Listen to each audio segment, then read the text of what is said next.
Welcome into the latest edition of Extra Time. Thank you very much, as always, for your tweets. Ali Moreno with me in the studio. Don Hutchison is with us, as is Steve Nicol. We have had so many questions about one subject in particular, and that is Stevie's choice of mask that he wore at the weekend whilst out with his granddaughter. In case you haven't seen it, do we have a picture of the mask, of said mask?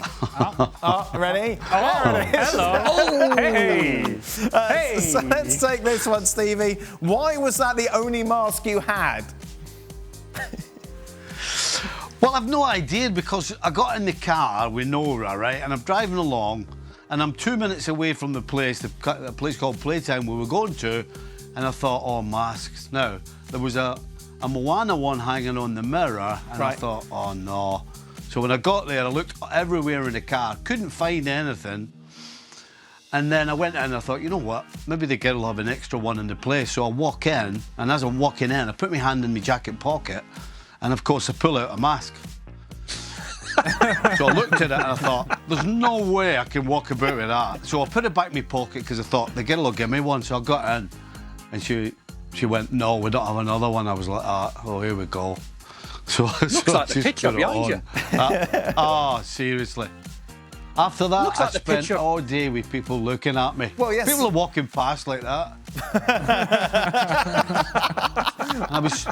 I was there for 2.5 hours, and I don't think there was one person didn't stare at me for about 5 minutes. I was like, I felt like a right tube. Did you consider wearing it inside out, Stevie? That would have worked, wouldn't it? Well, I couldn't, because my wife had it on, and there was purple lipstick all over it. So I couldn't do that either. That would have been better. So that would have been even worse than sitting there with purple lipstick on it. Oh, my God. Beautiful. There you go. That's the way it goes. God. Kids loved it. It's like the Rolling Stones. Well, yes, yeah. Mick Jagger. Mick It's a Jagger. little Mick Jagger situation going Very on. much so. Yeah, unfortunately nobody said, are you Mick Jagger? Never said anything like that. And Don, there's been the development to you giving £250 to people who are asking for money to get back to Ireland, I understand. Yes, I on Friday night I worked with a friend of mine, Leroy Rossignol, and he come in with a massive smile on his face at work, and I went, what are you laughing at? And he went, I've just been at a service station and someone has asked me for £200 to get to Holyhead. I'm a Christian. And Leroy, just get out. Just get out. So you're suggesting maybe it's a scam around the gas stations, Don? I think I've just about sussed it, Dan. I think it is a scam. That doesn't matter, Don. You did a good thing. That doesn't matter. You're right, Yes. Stevie. By the way, what are the chances that Stevie would have given the £250? Stephen had given them a mask. There you go. I have a real nice mask for you with purple lipstick. I would have given him £250 to take the mask. Stevie wouldn't remember his PIN number, to be fair. OK, Ali, Koeman always talks about Barca being a team in transition, but he never acts like that. He keeps starting the same players again and again who have been part of the previous humiliation. What are your thoughts on this? The message from Ronald Koeman over the course of the season has been very inconsistent, because he has told us, yes, this is a team in transition, but there's been moments in which Barcelona has had opportunities to get back on the title race, to make a run in Champions League. And in those moments, the team should not be in transition. In those moments, you need your best 11, whatever that best 11 is out on the field. The issue is, he has never really settled as to what the best 11 of Barcelona has been. And so therefore, we see inconsistency after inconsistency. Stevie, how would it look if Pochettino takes PSG to the Champions League title and Spurs fail to qualify for any European spots? Will it be time for Levy to acknowledge that he made a mistake?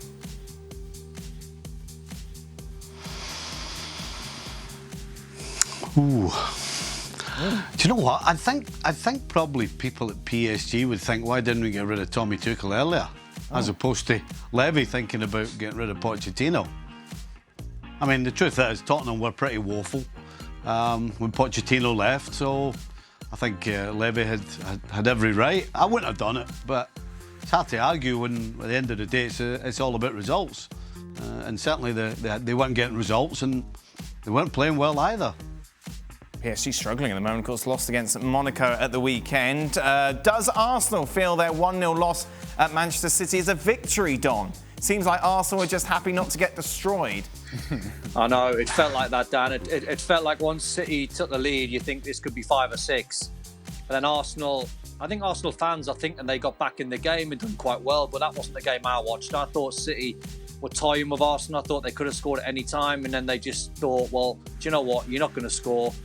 We're good enough at the back. Ruben Diaz was brilliant. And they just thought, you know what? We'll just conserve energy. We'll beat you 1-0 and we'll just move on to the next game against Gladbach. But Arsenal are way off it. Don, what percentage chance... Oh, here we go. Here we go. Let me just look at the camera properly. Yes. Do you give West Ham next season winning the Champions League? Oh, boy, here we go. Oh my goodness. Try zero. Even Don can walk that one out. Zero. My man maths is not good, but I'm pretty sure I'll be right on that one. Not even a ridiculous 0.1? question. No, 0.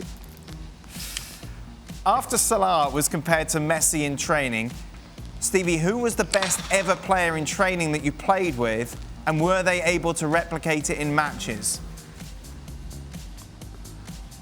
Yeah, Barnsley. He could do it all. Did it every day in training, did it, thank you. Dalglish was the same. Did it every day in training, did it every time he stepped on the field. Yeah, no danger, both of them. Was there anyone who was rubbish in training, Stevie, but then good on match days? Oh, Rushy. Really? Rushy and Hansen. Yeah. I mean, if you if you want to take what not to do, then you have a look at the two of them in training. I mean, they just got by. But I'll tell you what, it worked for them because when the whistle blew, they were absolutely sensational, the two of them. So, listen, what works for one doesn't always work for the other. But the two of them were scary. Don? Yeah, same. I mean, we had a player called Mike Marsh, Steve will remember, and he was everyone's picking a 5-a-side. Marshy was sensational on a 5-a-side, a 6v6, 7v7, but he just couldn't sort of.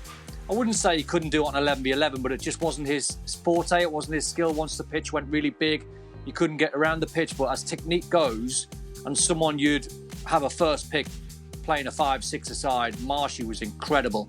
1 touch, 2 touch, vision, everything. Did you change the question, Dan? No, I just thought I'd flip it. All right.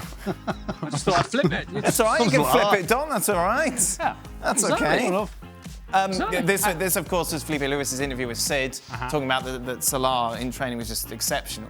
Which makes you think, well, I know Chelsea were excellent then, but what was Mourinho doing? Well, you can ask that very same question of Jose Mourinho right now. Well, what are you doing, Jose?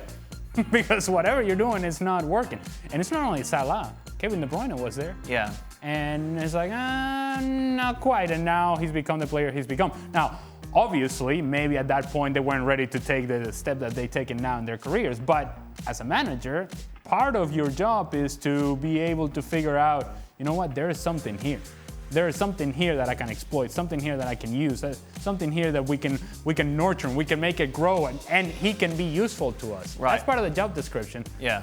Jose Mourinho cut his losses very early on both Salah, Bruyne, Lukaku. The list goes on of the players that have gone through Jose Mourinho that haven't quite had the performances that he was asking for, and then they moved on and done much better things over their careers. I like this question. Have the guys ever seen a half-time manager talk help a team bounce back? Because we imagine the manager always inspiring a team, Stevie, but does it actually happen that much?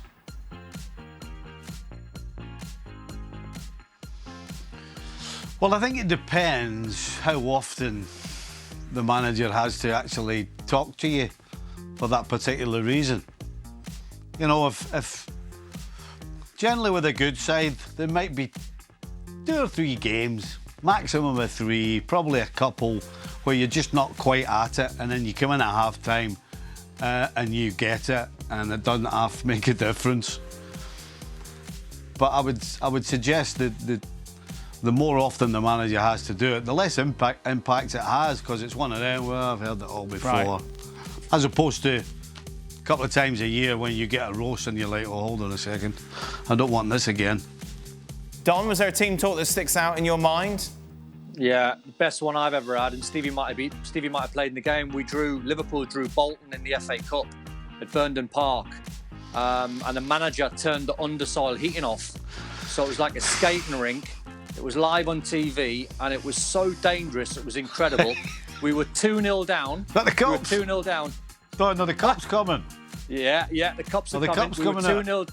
We were 2-0 down, and Graham Souness come in at half-time, and he fired about 30 cups over everyone's head.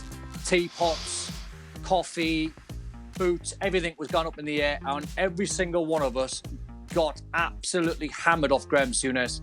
And somehow, they scored a ridiculous own goal, and I think Rushy scored in the game. We got back and we got a 2-2, but it was scandalous of Bolton turning the undersoil heating off. Wow. Sui's half-time team talk, my word, that was something special.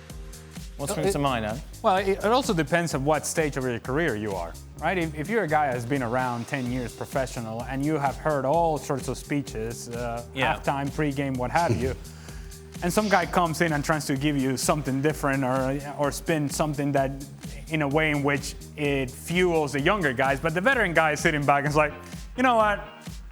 We stink, right? We know we stink. You know we stink. Is this Chivas days?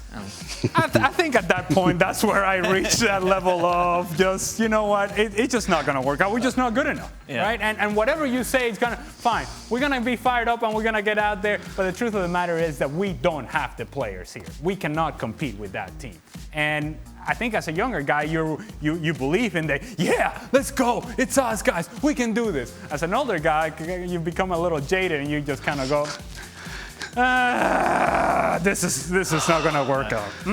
Stevie, at the Revs, did you throw cups and teapots and things?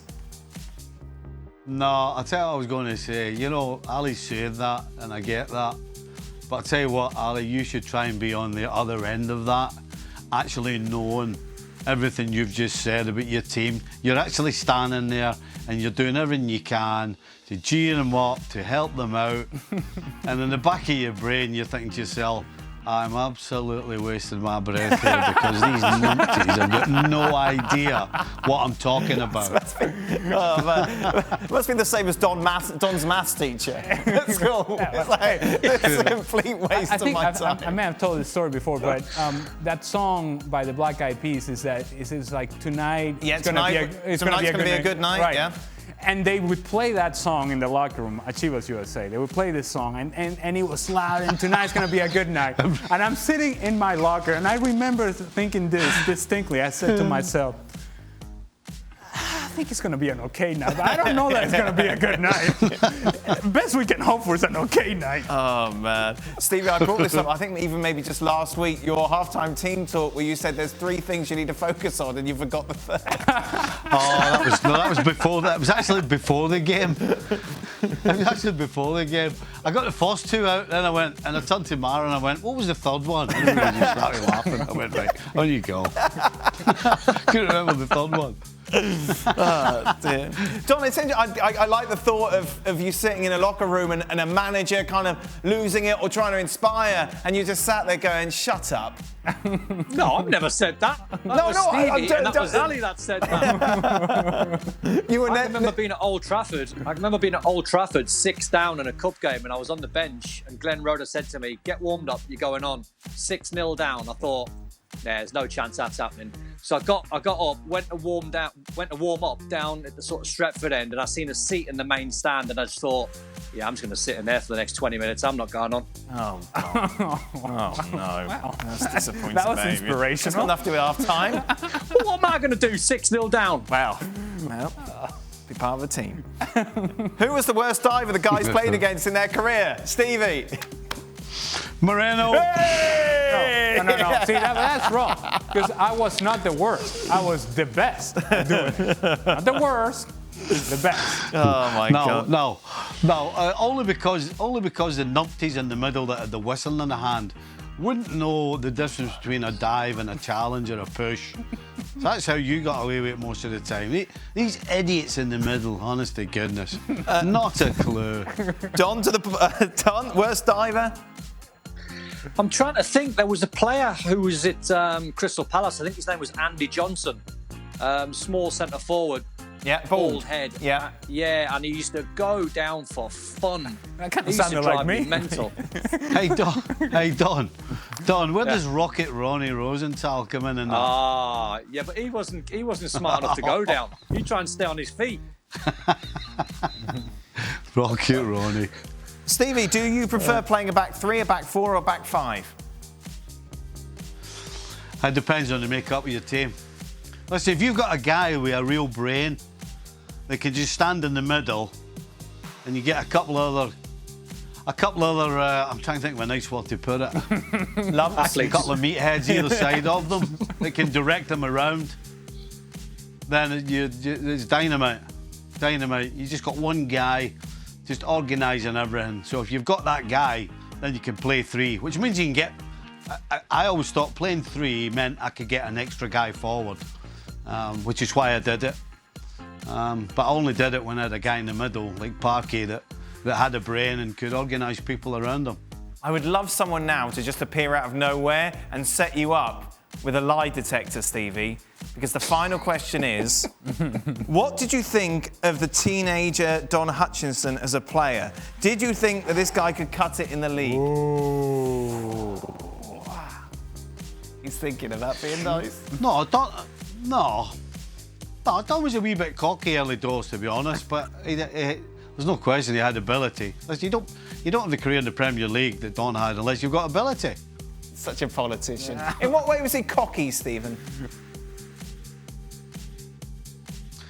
Well, listen, he came when the culture of everything was changing. You know, the culture that I joined was when you go in, you keep your head down, you keep your mouth shut, you got on with your stuff. Right. So when Don came in and the front door opened, it was just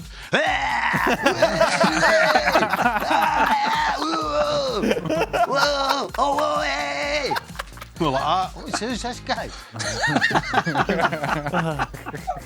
That's about right, actually. Is that fair, Don? That's about right.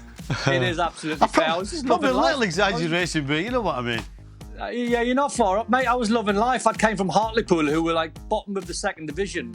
And then all of a sudden I've signed for Liverpool, who are like the greatest team on earth, like the biggest club in the world. And I'm like, I'm here. Like, what we're doing today, what we're going to do. And they were like, calm down, young'un, calm down. Yeah, I bet. Actually, when I think of Don, I always think of him and Jamie Redknapp, because in the morning, as soon as I get off the bus, they go in, get a ball, get on the field.